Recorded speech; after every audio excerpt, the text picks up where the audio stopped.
Video opens with a surreal visual. A man in a sharp business suit stands in a vast, empty desert under a swirling, painterly sky. His face is a perfect, polished porcelain mask. He checks a pocket watch that is melting over his hand, dolly style. The camera slowly pushes in on the mask, and a single, tiny crack appears near the eye. Voiceover. You feel it, don't you? That quiet, humming anxiety beneath the surface of a successful day. It's the subtle dread that you are about to be found out.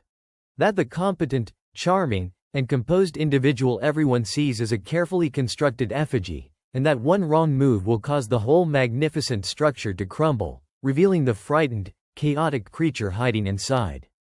This isn't just imposter syndrome. It's something far deeper. We shall call it the curse of the well-worn mask. It is the price you pay for your place in the world. And in this session, I promise you, we will not only diagnose this curse, but we will hand you the very key that unlocks the mask. By the time our journey is complete, you will understand why your dreams are haunted by a stranger who looks just like you, and you will learn how to finally turn and face them.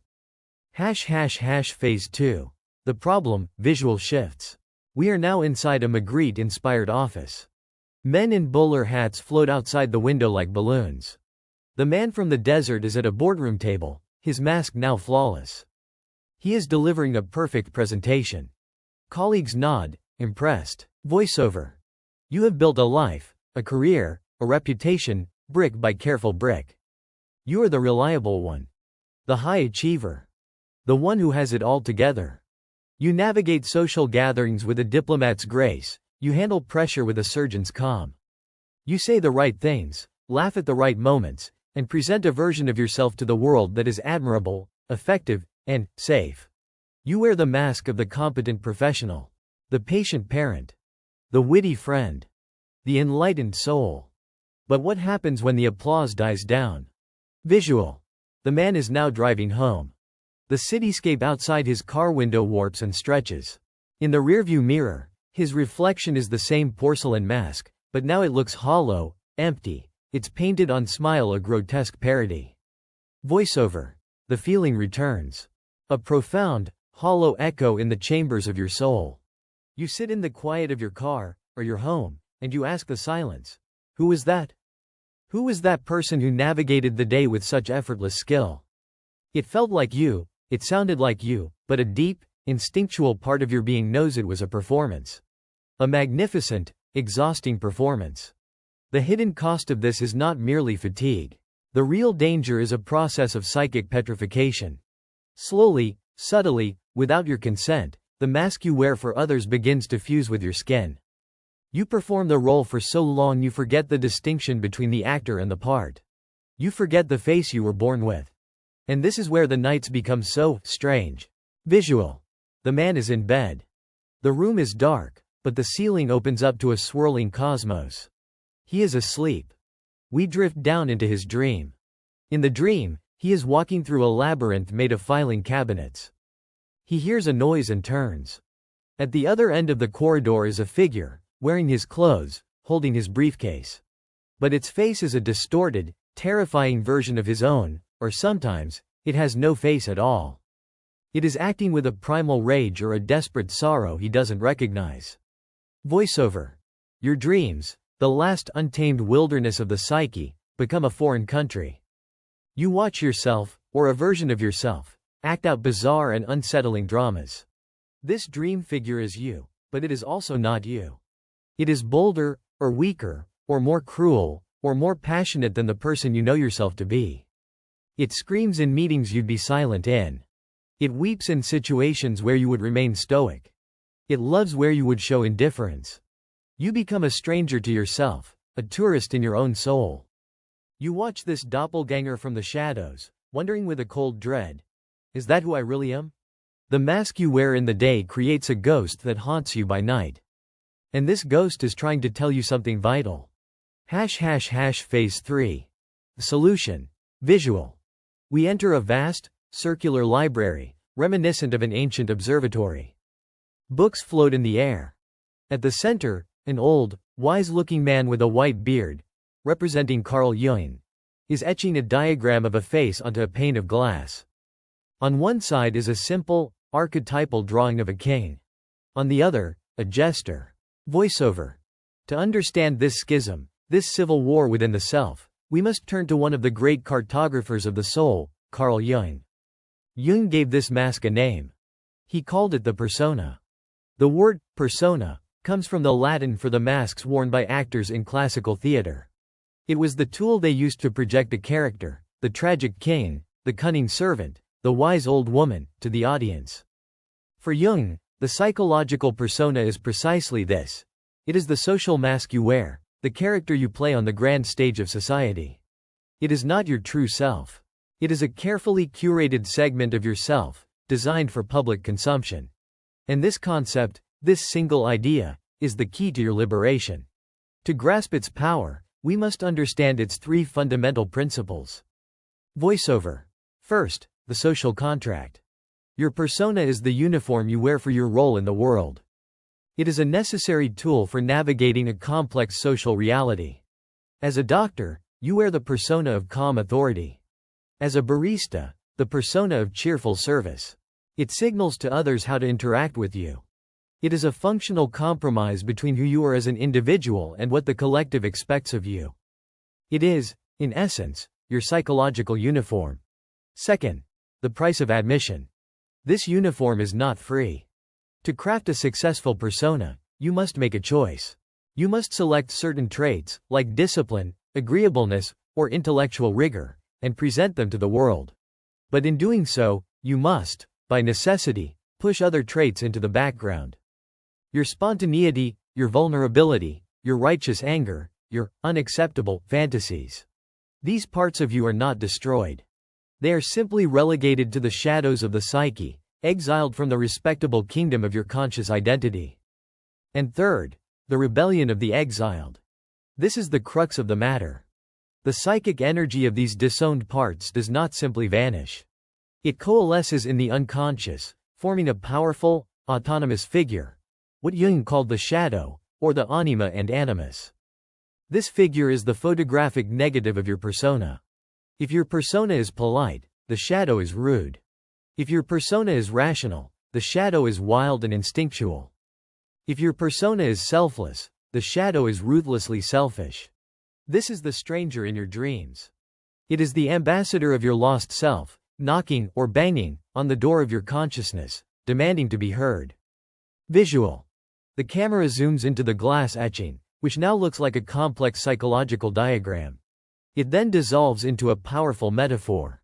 We see a stage actor in the role of Hamlet, giving a brilliant performance. The audience is captivated.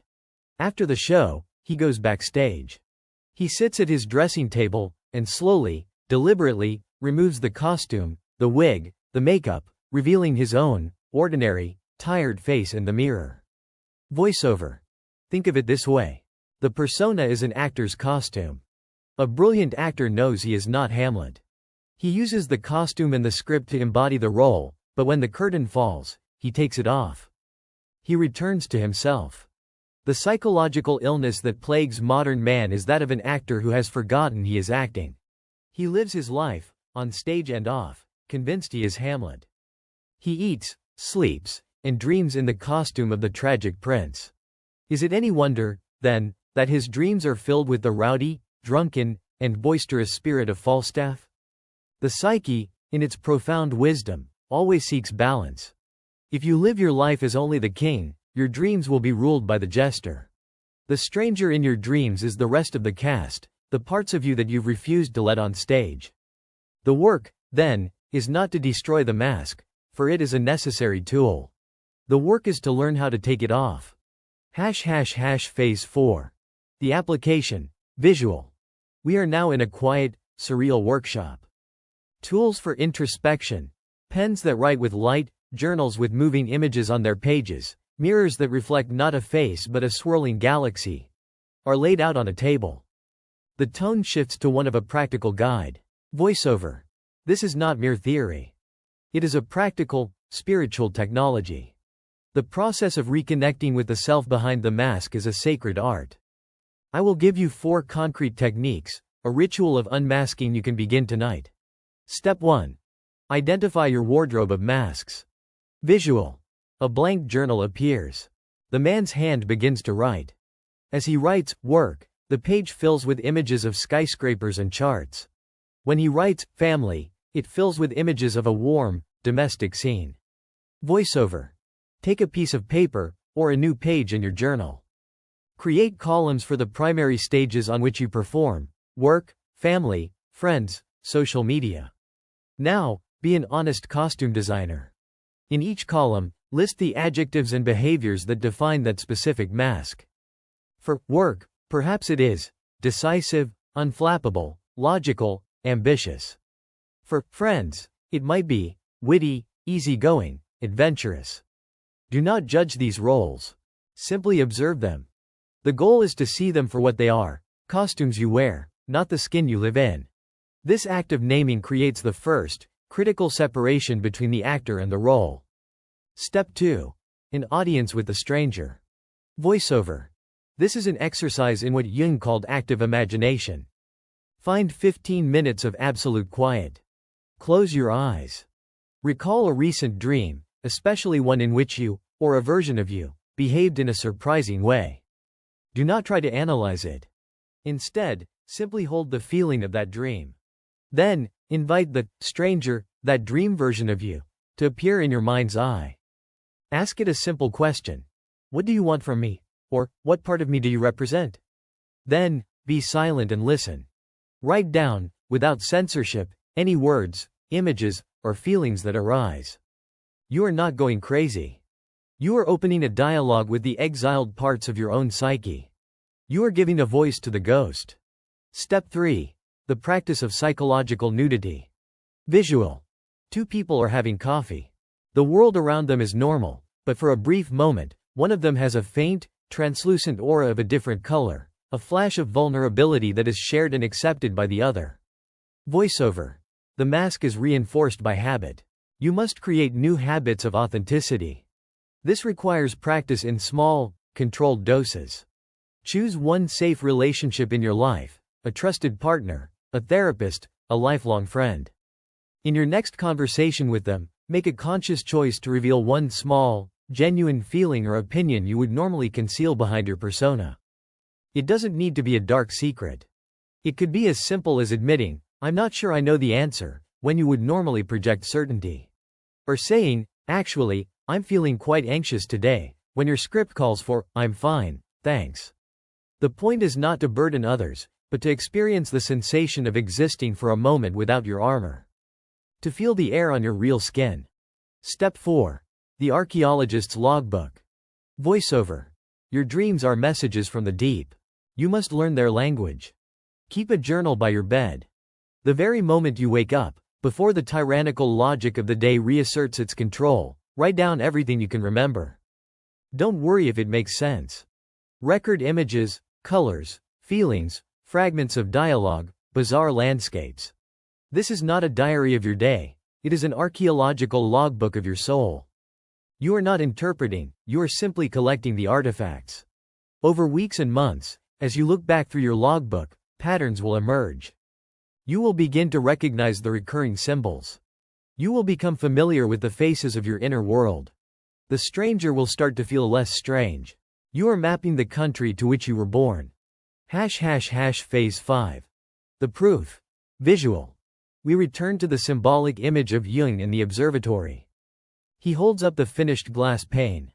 It is a beautiful, multi-layered mandala, showing the persona on the outside, but leading to deeper, more complex figures within: the shadow, the anima, animus, and at the core, a radiant point of light labeled, the self. Voiceover. This is not a New Age fantasy. This is the bedrock of Jung's entire life's work. He observed, across thousands of patients from every walk of life, a terrifyingly consistent pattern.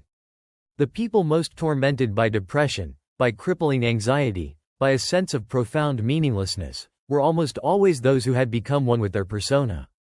Their neurosis was not a disease, it was a desperate, healthy scream from the suffocated parts of their soul. His entire therapeutic process, the individuation process, was built around this single task: helping the patient differentiate from their mask so they could begin the courageous work of integrating the shadow, of conversing with the figures within. The goal was not to create a perfect person, but a whole person. A person who could wear their mask at the office, and then take it off at home, and be equally at peace in both states. Visual. A montage of quick cuts. A successful businessman in a suit is seen joyfully finger painting with his child. A tough-looking soldier is seen gently tending to a garden. A stern judge is seen laughing uncontrollably with friends. These are images of integration. Voiceover. We see proof of this psychic law everywhere. Consider the cliché of the midlife crisis. The respected banker who suddenly abandons his family and career to travel the world on a motorcycle. The quiet housewife who starts a punk rock band. Society dismisses these as pathetic breakdowns. Psychoanalytically, we see them for what they are: violent, desperate eruptions of the disowned self. The parts of the psyche that were starved for decades by a rigid persona finally break down the door, seizing control of the personality. The ritual of unmasking you have just learned is not a path toward such a breakdown. It is the only real protection against it. It is the choice to undertake a controlled, conscious negotiation with your inner world, rather than waiting for it to stage a violent and unconscious coup. The logic is as inescapable as gravity. That which you repress does not go away. It goes underground, where it gathers strength and waits. Your dreams are the tremors that signal its growing power. You can ignore them, or you can learn to listen. Phase 6. The call to action. Visual. We are back with the man in the desert. He slowly reaches up and takes off the porcelain mask. Underneath is not a perfect face, but a normal, human face, lined, imperfect, and beautiful. He looks at the mask in his hand, then looks directly at the camera, a look of quiet recognition in his eyes. He is no longer afraid. Voiceover. The journey inward is the most heroic journey you will ever take. You have taken the first step by simply bearing witness to this truth. Now, I invite you to take the second. In the comments below, I want you to perform a small act of unmasking. Describe one of your masks. What is its name? The unshakable optimist. The effortless genius. The eternal peacemaker. By naming it, you acknowledge it as a role, not as your totality. You create a space between you and it. Share it with this community of fellow archaeologists of the soul. Voiceover. If you are ready to travel deeper into the labyrinth, to turn from the antechamber of the persona to the throne room of the self, then subscribe to Ego and Echo. We are the cartographers for the worlds within, and we will be your guide. Finally, understand that the persona is only the gatekeeper. Once you learn to speak to it, you will encounter a far more powerful and intimidating figure waiting in the shadows. To prepare for that essential meeting, your next session with us must be the one we have prepared on meeting your shadow, the terrifying gift of your dark side. Click the link on your screen. The journey continues.